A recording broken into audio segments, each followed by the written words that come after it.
Halo semuanya, episode kali ini adalah episode lanjutan dari episode 48 kemarin, di mana gue masih bersama dengan CEO dari 1000 dan 1000 Lancer, Bapak Rian Gondokusumo. Di episode kali ini gue bakal bahas tentang bagaimana cara menjadi seorang freelancer profesional dari pakarnya langsung. Bagaimana pembahasannya? Stay tune di Opsiana Podcast setelah opening berikut ini.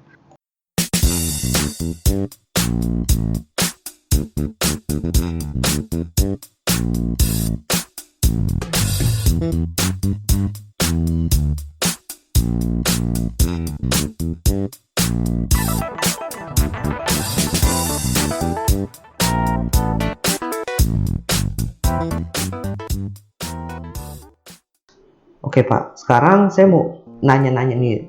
Ibarat topik yang tadi itu kan tentang 1000 Lancernya, saya pengen bahas tentang freelancernya aja nih. Oke.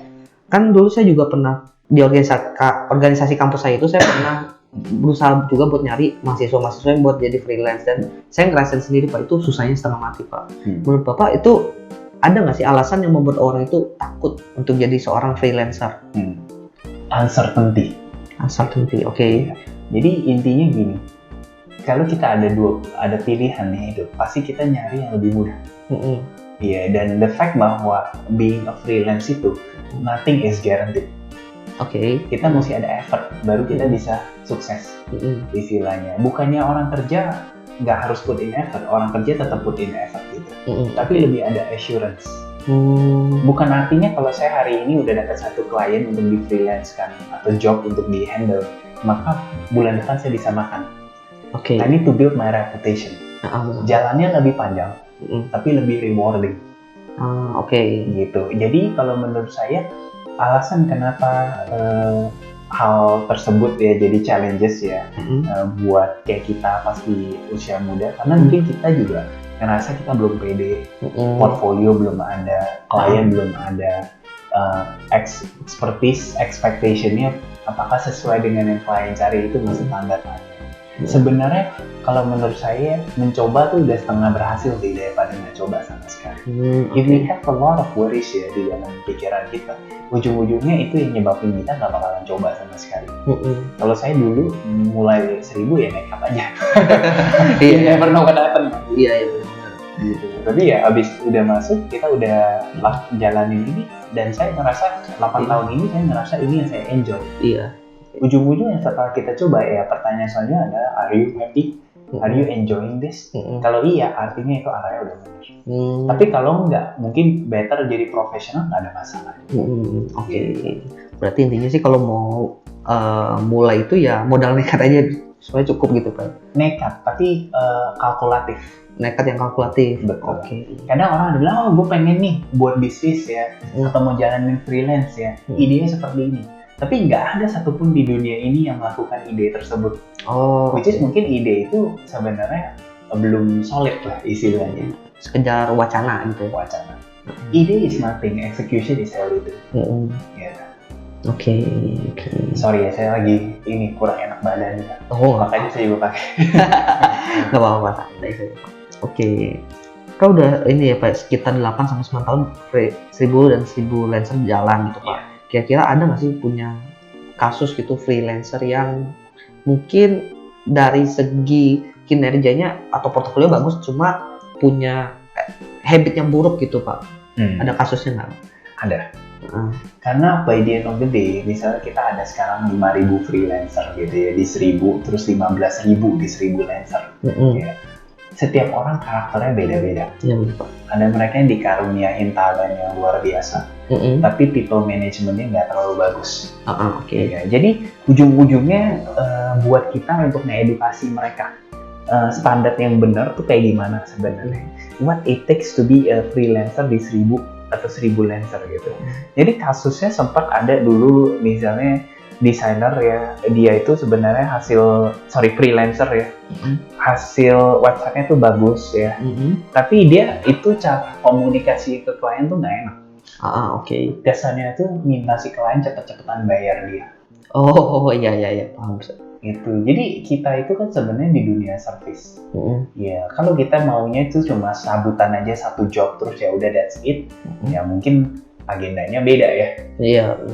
Tapi kalau memang kita mau ke arah di mana freelance as a full time job ya ke depannya, maka every customer itu matters. Nggak boleh kita sampai dapat profil yang jelek lah istilahnya, nggak boleh sampai dapat review yang nggak bagus. Iya benar. Dan reviewnya semuanya kan tercatat di sini. Jadi kalau klien ngerasa hasil kerjanya dia bagus tapi komunikasi jelek, mereka akan kasih rating itu juga.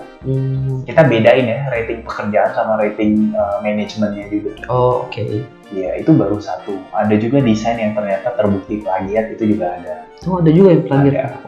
Tapi karena desainernya kita itu sangat aktif di platform kita, maka mereka jadi bantu kita ngekurasi juga.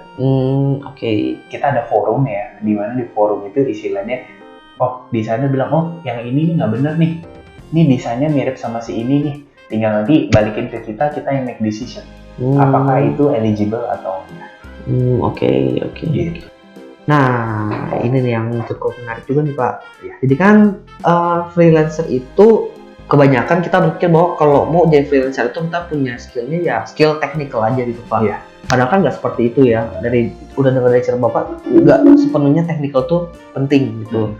Nah, kira-kira apa aja sih yang dibutuhin agar freelancer itu bisa sukses jangan bilang sukses dulu Pak. Yang penting menanjak dulu. Ya. Nah, oke. Ini pertanyaan bagus banget ya. Menurut saya nomor satu yang paling penting adalah sifat mau bantu orang lain dulu. Oh, oke, sifat mau bantu orang lain. Iya. Kita harus bisa, kita jangan cuma bisa minta. Ya, tapi kita harus bisa bukan memberi ya. Tapi istilahnya how can we contribute. Oke. Itu satu. Terus kedua, komunikasinya kita ke klien seperti apa. Ya, itu komunikasi itu kan dipakai setiap hari kan Mas. Iya benar. Komunikasi simpelnya kayak gini. Misalnya kalau saya memang lagi ada project nih deadline-nya besok, tapi kenyataannya klien butuhnya besok, tapi saya nggak bisa deliver. Ya, kita nggak boleh PHP-in klien. Oke, benar. Karena dengan PHP-in klien itu kesalahan paling fatal. Iya. Kalau misalnya memang kita nggak bisa deliver besok, kita janjiin misalnya lusa baru bisa deliver. At least dari klien ada clarity. Clarity. Iya, clarity itu sangat penting dan banyak orang merasa dengan kita PHP atau nggak kasih tahu, yaudah deh masalah bisa hilang. Oke. Ya, tapi besok kita bangun ya tetap aja masalahnya ada. Mungkin kliennya udah bingung. Iya kan. Tapi kalau misalnya kita kasih tahu, Mas, sorry banget ya, saya tahu nih deadline-nya besok, tapi saya baru bisa selesaiin benar-benar hari lusa. Tapi saya guarantee lusa itu beres. Klien nggak mungkin marah. Itu malah kalau misalnya kita jelasin kayak gitu, setelah project selesai, mungkin ada project tambahan. Tapi kalau kita PHP-in, iya, kabur kan. Iya. Kurang lebihnya gitu. Nah itu kedua ya. Jadi nomor satu sifat mau bantu ya. Nomor dua komunikasi yang bagus ya. Sifat mau bantu itu nomor satu ada hubungan sama gimana kita secara servicing. Oke. Istilahnya. Sama nomor ketiga ya itu baru istilahnya kita bisa nggak do the time management yang bagus. Time management. Oke. Time management itu ada hubungannya sama pekerjaan kita bisa rapi atau enggak. Kalau misalnya kita memang lagi full ya, time management ini kita lagi full ya, tentunya kita juga harus jago bagi priority. Yang mana yang mesti di-handle dulu. Oke. Nomor 4, managing expectation. Managing expectation. Oke, boleh dijelasin tuh Pak? Managing expectation itu adalah gini. Kalau misalnya kita lagi full, bener-bener full, jangan ngambil. Oke. Bilang, Pak, sorry banget, saya lagi full. 2 bulan lagi, saya baru kosong nih. Oke. Iya. Kliennya bakal lebih appreciate. Daripada kita maksain ngambil, pekerjaan udah banyak, ujung-ujungnya kita freelancer yang jago pun hasilnya jadi nggak bagus. Oke. Karena takut kehilangan klien misalnya, gitu. Ya, kita nggak perlu kehilangan klien. If you are a good freelancer, client will look for you. Oke. Gitu. Makanya ini saya summarize 4 hal tersebut sih. Oke. Ya karena jujur sih Pak, kalau mau cerita nih, saya juga pas awalnya jadi freelance, saya juga mungkin kurangnya di managing expectation itu. Jadi saya ngambil job ya udah ambil. Cuma saat itu kan saya kuliah juga. Ternyata ada project kuliah 3, lalu saya dapat project freelance 3. Dan itu pusing banget sih. Dan mungkin delivery-nya ya untuk tugas, akhirnya saya fokusnya ke freelance-nya aja gitu Pak. Jadi ya hasilnya tugas kuliah saya nggak begitu banget sih pas itu. Cuma ya. Tapi yang kamu lakukan udah benar. Bukannya saya bilang tugas kuliah nggak penting ya. Tapi kita kan klien, kita juga mesti tahu ada deadline-nya juga. Iya benar. Ya, kalau ditanya tugas kuliah nanti yang rugi siapa? Ya rugi kamu. Iya benar. Tapi kalau kita nggak selesaiin yang job dari klien, yang rugi klien dan kamu. Iya. Kita di kantor, ya, kalau ada klien dan kita memang lagi penuh, kan kita ada yang divisi yang big project ya. Ya kita bilang apa adanya sama klien, sorry banget capacity kita lagi full, boleh gak sebulan lagi? Oh oke. Klien nggak bakal marah, malah klien oh ya ngerti, appreciate. Again, what they need is clarity, confirmation. Iya. Oke, berarti memberikan kepastian ya? Iya. Oke. Kepastian itu paling mahal di Indonesia menurut saya. Kita kayak contoh, ada aja karyawan, ya, 2 orang, ya, barusan ini, saya jadi cerita dikit. Oke. Nggak masuk ke kantor, nggak ada kabar apa-apa, di telepon nggak bisa dikabar, di telepon nggak diangkat, chat nggak dibalas. So, we know nothing about what happened ya. Iya. Takut ada kenapa-napa. Iya. Kalau misalnya memang udah nggak mau di company kita ya tinggal datang ngomong selesai kan. Iya benar. Ya kita juga bukannya Pak Guru atau Bu Guru yang bakal marah kan istilahnya kalau misalnya orang itu absen kan. We are all professionals. Dan dengan mereka seperti itu, kalau misalnya nanti mereka cari company baru, pasti dicek juga ke company lamanya seperti apa. It's the same thing jadinya. Oh oke. Iya. Makanya kenapa saya bilang confirmation atau clarity itu so expensive di Indonesia. Iya, karena memang untuk nyari orang yang trusted juga agak sulit gitu ya Pak. Oke. Nah, kira-kira nih Pak. Iya. Kalau saya jadi seorang freelancer di 1000lenser dan 1000.com, balik lagi. Iya. Kira-kira parameter penilaian di platform itu apa sih Pak biar saya bisa jadi seorang freelancer yang ibarat trusted dan ratingnya bagus gitu Pak? Oke. Pertama-tama ya, kalau di kita karena kita udah banyak kurasi ya Mas Edwin, pasti kita cek dulu portfolionya. Portfolio, oke. Ya. Portfolio itu ada 2. Tentunya hasil kerjanya kita sama kliennya siapa. Sama nomor 2 adalah kita punya background history. CV kita kayak gimana, kita punya education level kayak apa, experience kita udah kerja di mana, dan expertise kita di bidang apa. Itu 2 yang paling pertama, karena kita nggak kenal sama freelancer baru ini kan. Oke. Setelah itu udah selesai, kita biasanya ada interview. Kalau mau jadi trusted ya atau verified lah istilahnya. Kita interview si freelancer, terus dari sana baru kita nilai caranya dia komunikasi bagus atau enggak. Caranya kita kasih beberapa problem, terus coba kasih waktu ke dia untuk solve-nya kayak gimana. Oke. Jadi dari sana kita baru bisa kasih grading. Portfolionya oke, tapi time managementnya kurang nih, komunikasinya bagus, tapi portfolionya kurang, lebih kayak gitu. Oke. Berarti freelancer di 1000.com dan 1000lenser.com itu lebih ke arah partner gitu ya Pak ya? Partner. Karena kita juga nggak mau sampai sembarangan ya. Jadi ada aja kan yang kayak quiz hunter atau apa gitu. Iya benar. Ujung-ujungnya kalau misalnya kita nggak kurasiin di platform kita ya, nanti klien yang suffer. Berarti sejauh ini ya bisa dibilang dari persentase klien itu mendapatkan pelayanan yang pos itu cukup tinggi ya Pak ya? Wah, keren Pak.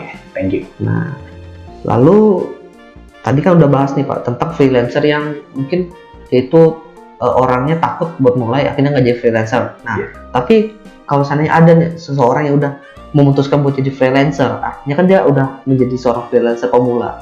Kira-kira ada nggak sih tips atau mungkin trik entah mau lewat 1000lenser atau 1000lenser.com atau di luar itu Pak untuk mendapatkan job dan juga project pertama mereka gitu Pak? Oke. Balik lagi ya. Freelancer rata-rata ya itu bukan orang sales. Ya, jadi my tips ya adalah pertama pasti build portfolio sebagus mungkin. Ya kalau kita belum ada portfolio, segampang istilahnya dari apa yang kita buat sendiri ya. Bisa aja kan, misalnya saya ilustrator, ya saya juga do UI design. Ya saya buat UI design untuk my pilot project sendiri, buat website saya sendiri bisa. Ya, atau illustration untuk karakter yang saya suka di komik misalnya. Dari sana orang bisa lihat jadinya. Jadi not necessarily harus sampai oh kliennya harus Gojek dulu nih baru akhirnya dapet job, nggak kayak gitu. Ya, portfolio itu penting banget. Portfolio itu kasih lihat bahwa portfolio yang bagus itu bakalan buat potensial klien tuh ngelirik ke kita. Nah setelah itu baru yang tadi saya mention ya, komunikasi dan lain-lain harus bagus juga ya. Dan yang gak kalah penting juga adalah pas kita build portfolio itu juga harus rapi. Tunjukin bahwa kita profesional meskipun kita baru fresh graduate lah istilahnya gitu. Can be done. Sama nomor 2 menurut saya kita juga harus coba bisa untuk advertise ya atau ngiklanin diri kita sih. Caranya gimana? Dengan join kayak website kayak 1000 Lancer. Kalau di luar negeri kan ada yang lain ya, Fiverr misalnya kayak gitu. Fiverr. Ya. Jadi kenapa join website kayak kita? Karena kita yang bantu cari demand. Kita mengerti bahwa freelancer bukan orang sales. Jadi kita yang jadi orang sales ya untuk datengin klien buat mereka. Tapi mereka mesti pastiin portfolionya bagus dulu. Baru demand yang kita datengin bisa ngelihat gitu. Berarti untuk freelancer itu kan tadi Bapak bilang ada CV, ada portofolio. Berarti lebih penting kalau untuk freelancer itu ke arah portofolio ya Pak ya? Betul. Lalu kalau portofolio yang baik itu menurut Bapak sebagai seorang freelancer itu portofolio yang seperti apa? Kalau misalnya kita desainer ya, tentunya kita tonjolin desain-desain yang kita udah buat. Ya, kalau ada berapa lama kita mau kerjainnya, itu kliennya siapa, kapan dikerjakan, itu penting. Kalau misalnya logo kita masukin juga filosofinya kenapa di portfolio itu. Ya kalau misalnya website kita tonjolin juga bahwa kenapa sih website ini kita buat kayak gini. Jadi there needs to be an explanation juga ya, atau memo kita bilang. Nah lebih ke arah sana. Jadi ujungnya supaya si klien juga understand bahwa kita nggak cuma produce sesuatu yang kelihatannya bagus ya, menarik, tapi kita juga bisa nyalurin pemikiran kita ke klien, kenapa sih kita buatnya seperti itu. Gitu. Apakah portofolio itu harus benar-benar dari real project atau bisa kita buat sendiri gitu Pak? Buat sendiri nggak apa-apa. Buat sendiri bisa. Berarti kalau saya pakai misalnya bekas tugas kuliah saya dulu bisa gitu Pak? Bisa. Bisa banget. Bekas tugas kuliah itu menurut saya starter banget. Karena dari bekas tugas kuliah kan kita waktu itu pasti project ini nggak cuma pengennya selesai aja. Iya. Kita kan pasti ada pemikiran, kita ada proses gimana kita sampai itu selesai. Nah itu yang mesti di sharing juga di dalam portfolionya. Gitu. Kayak di platform kita tuh ada bagiannya untuk menjelaskan kenapa portfolio itu dibuat seperti itu. Optional sih istilahnya, tapi tentunya itu juga meningkatkan kepercayaannya klien. Berarti coba saya rangkum sedikit Pak. Boleh. Berarti kalau mau portofolio itu bisa dicantumin berupa yang pasti hasilnya, kemudian kalau dari desain itu mungkin filosofi, lalu untuk yang lain itu mungkin website kenapa harus buat kayak gini, atau mungkin kliennya siapa dan tanggal berapa selesai dibuat gitu Pak. Betul. Itu dari segi teknikalnya berarti. Betul. Setelah kita buat kayak gitu, jangan fokus ke dapat banyak klien. Dapetinnya yang pertama aja.